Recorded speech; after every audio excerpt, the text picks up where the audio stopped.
അതുകൊണ്ട് അള്ളാഹുവിന്റെ ഹബീബായ റസൂലുള്ളാഹി തങ്ങളാണ് പഠിപ്പിക്കുന്നത്, നല്ല രീതിയിൽ നല്ലതുപോലെ അവരോട് പെരുമാറണം. അള്ളാഹുവിന്റെ റസൂൽ പറഞ്ഞല്ലോ, ഉമറിന്റെ ഭാര്യ സ്വർഗത്തിലാണ്. എന്തുകൊണ്ടാണ് നബി തങ്ങൾ ഉമറിന്റെ ഭാര്യ സ്വർഗത്തിലാണെന്ന് പറയാനുള്ള കാരണം? സ്വഹാബത്ത് ചോദിച്ചു, അള്ളാഹുവിന്റെ റസൂലേ, ഉമറിന്റെ ഭാര്യ സ്വർഗത്തിലാണെന്ന് പറയാനുള്ള കാരണം എന്താ? അവിടെന്ന് പറഞ്ഞു, അല്ലയോ സ്വഹാബ, നിങ്ങൾ അവരോട് തന്നെ ചോദിക്കുക എന്ന് പറഞ്ഞുകൊണ്ട് അവരോട് നേരിട്ടൊന്ന് ചോദിക്കല്ല, ചെന്നുകൊണ്ട് വിളിച്ചു. ഒരു മറയ്ക്ക് പിന്നിൽ അവർ വന്ന് നിന്നു. എന്താ കാര്യം? അള്ളാഹുവിന്റെ റസൂല് പഠിപ്പിച്ചു, നിങ്ങൾ സ്വർഗത്തിലാണെന്ന് പഠിപ്പിച്ചിട്ടുണ്ട്.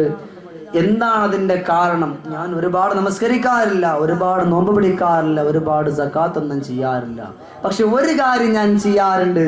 എന്റെ പ്രിയപ്പെട്ട ഭർത്താവ് ജോലി കഴിഞ്ഞിട്ട് വീട്ടിലേക്ക് മടങ്ങി വരുമ്പോ എന്റെ ഭർത്താവിന് കുളിക്കാൻ ഞാൻ വെള്ളം നല്ലതുപോലെ മാറ്റി വെക്കാറുണ്ട്. എന്റെ ഭർത്താവിന് കുളിച്ചിട്ടിടാൻ വേണ്ടി നല്ല വസ്ത്രങ്ങൾ ഞാൻ മാറ്റി വെക്കാറുണ്ട്. നല്ലതുപോലെ ആഹാരം പാചകം ചെയ്തുകൊണ്ട് മാറ്റി വെക്കാറുണ്ട്. ഈ ഒരു കാര്യം മാത്രമാ എന്നും മുടങ്ങാതെ ഞാൻ ചെയ്യുന്നതെന്ന് ഉമറിന്റെ ഭാര്യ പറഞ്ഞപ്പോ സ്വഹാബാക്കൾ പരസ്പരം പറഞ്ഞു, ഇത് തന്നെയാണ് ഉമറിന്റെ ഭാര്യ സ്വർഗത്തിലെന്ന് അല്ലാഹുവിന്റെ റസൂൽ പറയാനുള്ള കാരണം. ഇതുവരേക്കും ആ ഒരു കാര്യം മുടങ്ങിയിട്ടില്ല. വേറെ എന്ത് മുടങ്ങിയിട്ടുണ്ടെങ്കിലും നമ്മുടെ സ്വന്തം പ്രിയപ്പെട്ട ഭർത്താവിനെ സ്നേഹിക്കുന്ന ഒരു ബഹുമാനിക്കുന്ന ഒരു കാര്യത്തിൽ ഈ ഉമറിന്റെ ഭാര്യ ഇന്നേവരേക്കും മുടങ്ങിയിട്ടില്ല. ഒരു പക്ഷെ അതുകൊണ്ടായിരിക്കാം അള്ളാഹുവിന്റെ ഹബീബായ റസൂലുള്ളാഹി തങ്ങൾ അങ്ങനെ പറഞ്ഞിട്ടുള്ളത്. എന്നാലോ ഇന്നുള്ള പെങ്ങളെ, നിങ്ങളെ പോയല്ല, നിങ്ങൾ പറയുന്ന സാധനം കൊണ്ട് വന്നിട്ടില്ല എങ്കിൽ കടന്തര കുത്യമാരെന്നവിടെ നിൽക്കൂല. പക്ഷെ ഇവരൊക്കെ എന്താണ്? സ്വഹാബാക്കളുടെ ഭാര്യമാരല്ല, കഷ്ടതകളും യാതനകളും പ്രയാസങ്ങളും എല്ലാം അനുഭവിച്ചവരാര്. അവരാരും ഭർത്താക്കന്മാരെ കുറ്റം പറഞ്ഞിട്ടില്ല, അവരാരും ചീത്ത വിളിച്ചിട്ടില്ല, ഭർത്താവിനെ വാക്ക് കൊണ്ടവർ അടിച്ചിട്ടില്ല.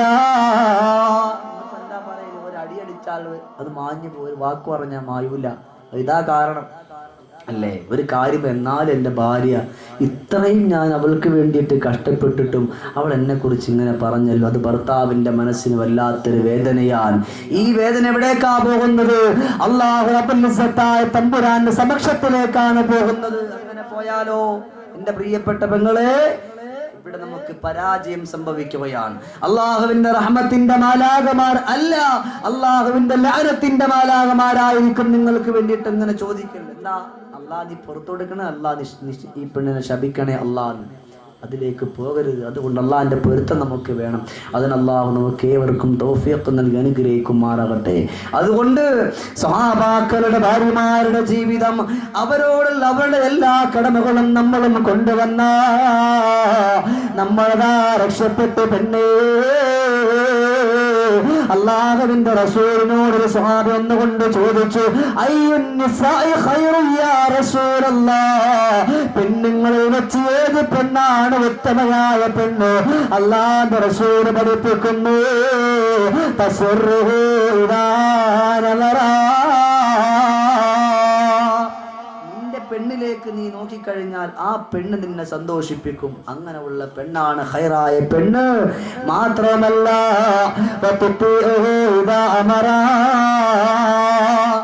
എന്ത് പറഞ്ഞാലും ആ പെണ്ണതങ്ങ് അംഗീകരിക്കും. അങ്ങനെയുള്ള പെണ്ണാണ് ഏറ്റവും നല്ല പെണ്ണെന്ന് ലോകത്തിന്റെ നേതാവ് അഷ്റഫുൽ ഖൽഖ് മുഹമ്മദ് മുസ്തഫ സല്ലല്ലാഹു. അതുകൊണ്ട് ഇൻഷാ അല്ലാഹ് ഉറപ്പിച്ചോളി എൻ്റെ ഉപ്പമാരെ ഉമ്മമാരും, നമ്മുടെ ഈ ഒരു ജീവിതം, ഭാര്യ ഭർത്താക്കന്മാർ തമ്മിലുള്ള ജീവിതം, ഇത് സന്തോഷത്തിലും ആനന്ദത്തിലുമാക്കുമെന്ന് നമ്മൾ ഉറപ്പിച്ചോളി. ഒന്ന് ഇൻഷാ അല്ലാഹ് പറയും, നല്ല ഉറക്കെ പറയും ഇൻഷാ അല്ലാഹ്.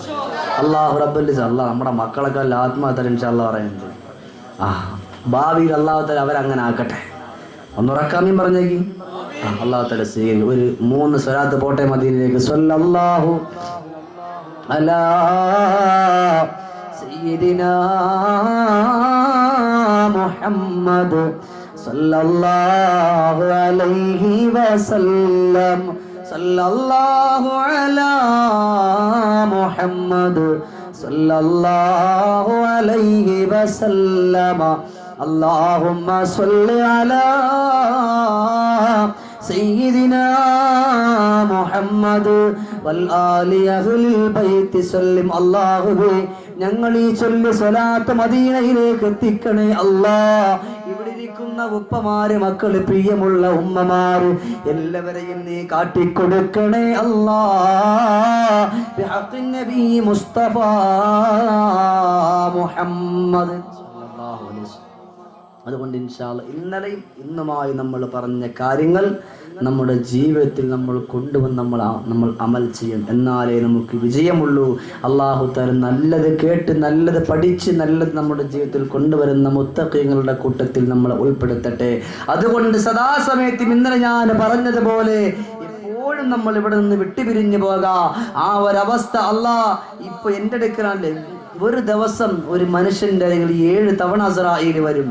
അല്ലാഹുവിന്റെ റസൂൽ പഠിപ്പിക്കുക, ഒരു ദിവസം ഒരു മനുഷ്യന്റെ അടുക്കൽ 7 തവണ അസ്രാഈൽ വരും. ചിലപ്പോൾ ഈ സദസ്സിലുണ്ടോന്ന് അറിയാൻ പറ്റില്ല. അപ്പുറത്ത് നോക്കണ്ട കസേരയിൽ ഉണ്ടോന്ന്, ഇവിടെ ഉണ്ടോ നമുക്ക് അറിയാൻ പറ്റൂല. 7 തവണ വരുമെന്ന് പറഞ്ഞാൽ ഒരു മനുഷ്യന്റെ അടുക്കലാണ്. ചിലപ്പോൾ ഇനിയിപ്പോൾ ഇവിടെയാണോ ഇനിയിപ്പോൾ എൻ്റെ അടുക്കൽ നിൽപ്പുണ്ട് എനിക്കറിയാൻ പറ്റൂല. അതുകൊണ്ട് സൂക്ഷ്മതയുള്ള ജീവിതം അള്ളാഹു അങ്ങനെ തന്നെ ആക്കട്ടെ. അതുകൊണ്ടാണ് പഠിപ്പിക്കുന്നത്, എല്ലാം ചൊവ്വാകണമെങ്കിൽ, ഭാര്യ ഭർത്താവ് തമ്മിലുള്ള ബന്ധം ചൊവ്വാകണമെങ്കിൽ, നമസ്കാരം നല്ലതുപോലെ ഉണ്ടാകണമെങ്കിൽ, നോമ്പ് നല്ലതുപോലെ ഉണ്ടാകണമെന്നുണ്ടെങ്കിൽ അല്ലാഹുവിന്റെ റസൂൽ പഠിപ്പിച്ചല്ലോ, സദാ സമയത്തും നിന്റെ മുമ്പിൽ അസ്രാഈലിനെ കണ്ടുകൊണ്ട് ജീവിക്കട്ടെ മുഹമ്മദ് മുസ്തഫ. എല്ലാം ശരിയാവും. എല്ലാ കാര്യങ്ങളും ശരിയാവണമെങ്കിൽ മരണം നമ്മുടെ മുമ്പിലുണ്ട്, അസ്രാഈലിന്റെ കൂടെയുണ്ട് എന്നൊരു ചിന്ത. നമ്മുടെ ഈ വീടൊക്കെ പോകും. ആ കാണും പള്ളിക്കാട്ടിൽ ഒരു നാളിൽ നമ്മൾ പൊന്നേ എന്നാണെന്നറിയില്ലേലും എന്നായാലും നമ്മൾ പൊന്നേ. കള്ളിച്ചെടി നിറയുന്ന പള്ളിക്കാട് കണ്ടാൽ ഭയം ഏറും ഇരുൾ കൂട്. കൂട്ടുകാരും അവിടെയില്ല, കബറന്ന കൂട്ടു മറ്റാരുമില്ല.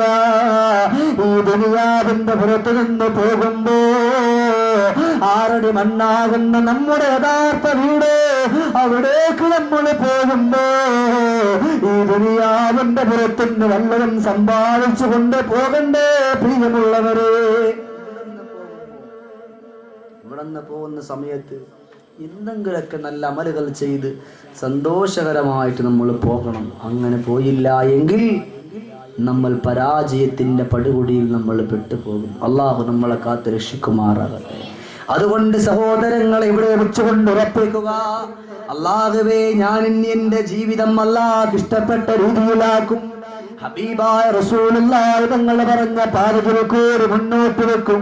അതല്ലാതെ എന്റെ ആയുസ് ഞാൻ കൊന്നുകളയില്ല അല്ലാഹ്. എന്റെ ആയുസ്സിനെ ഞാൻ മാറ്റിവെക്കില്ല അല്ലാഹ്. അധികം ചിരിച്ചുകൊണ്ട് ഞാൻ എന്റെ സമയം കളയില്ല അല്ലാഹ്. ആ ചിരിക്കുന്ന സമയത്ത് കൂടി ഞാൻ കണ്ണുനീര് ഒലിപ്പിച്ചുകൊണ്ട് നിന്നോട് പശ്ചാത്തപിക്കാം അല്ലാഹ്. എപ്പോഴും നമ്മൾ ചെയ്തിട്ടുള്ള കുറ്റങ്ങളൊക്കെ ഓർത്തുകൊണ്ടല്ല, ഇന്ന കുറ്റത്തിലേക്ക് ഞാൻ പോയി, ഇന്ന തെറ്റിലേക്ക് ഞാൻ പോയല്ലാ, നീ എനിക്ക് പൊരുത്തപ്പെട്ടു തരണം അല്ലാ എന്ന് അല്ലാഹു റബ്ബുൽ ഇസ്സത്തായ തമ്പുരാനോട് കണ്ണ് ഏൽപ്പിച്ചുകൊണ്ട് പറയണം. ചിരിക്കാനുള്ളതല്ല നമ്മുടെ സദസ്സ്. അങ്ങനെയാണ് എനിക്ക് ആദ്യം പോലെ എന്ത് പറഞ്ഞാൽ മതി, കോമഡി അറിഞ്ഞാൽ പോരെ. ഇൽമിന്റെ സദസ്സിൽ സദാസമയത്തും അല്ലാഹുവിന്റെ റസൂൽ പറഞ്ഞ 5 കാര്യങ്ങൾ ഞാൻ ഏൽപ്പിച്ചാൽ ഈ 5 കാര്യങ്ങൾ എൻ്റെ ഉമ്മത്തുകൾക്ക് എത്തിച്ചു കൊടുക്കുന്ന ആരാണെന്ന് ചോദിച്ചപ്പോൾ ബഹുമാനപ്പെട്ട സയ്യിദുനാ അബൂ ഹുറൈറ റളിയല്ലാഹു തആല അൻഹു പറഞ്ഞു, അല്ലാഹുവിന്റെ റസൂലേ ഞാൻ ഏറ്റെന്ന് പറഞ്ഞു. നബി തങ്ങൾ പഠിപ്പിച്ച 5 കാര്യത്തിൽപ്പെട്ട 3-ാമത്തെ കാര്യം, നീ മനുഷ്യനെ ചിരിപ്പിക്കുന്നവനാകരുത്. ചിലപ്പോൾ നിങ്ങളിൽ പലരും പറഞ്ഞേക്കാം, ഞാൻ ഇന്ന് കേട്ടു ഉസ്താദെ കുറച്ച് കോമഡി പറയണമെന്ന് ഒരാൾ പറഞ്ഞു. ഞാൻ പറഞ്ഞു ആ ഒരു പരിപാടിക്ക് ഞാൻ ഇല്ലാന്ന്. ഇൽമിന്റെ സദസ്സ് തന്നെയാണ്. അതുകൊണ്ട് ഇവിടെ നമുക്ക് അള്ളാഹുവിനെ കുറിച്ച് ഓർക്കാനുള്ള സദസ്സാണ്. അതുകൊണ്ട് അള്ളാഹുവേ നിന്നെ കുറിച്ച് ഓർത്ത് പഠിച്ച് നമ്മുടെ ജീവിതത്തിൽ കൊണ്ടുവരാനും അതിലുപരി അള്ളാഹുവേ നിന്റെ മുമ്പിൽ വിജയിക്കാനും നമുക്ക് നീ തൗഫീഖ് തരണേ അല്ലാഹ്. ബിഹഖിൻ നബി മുസ്തഫ മുഹമ്മദ് സല്ലല്ലാഹു അലൈഹി വസല്ലം.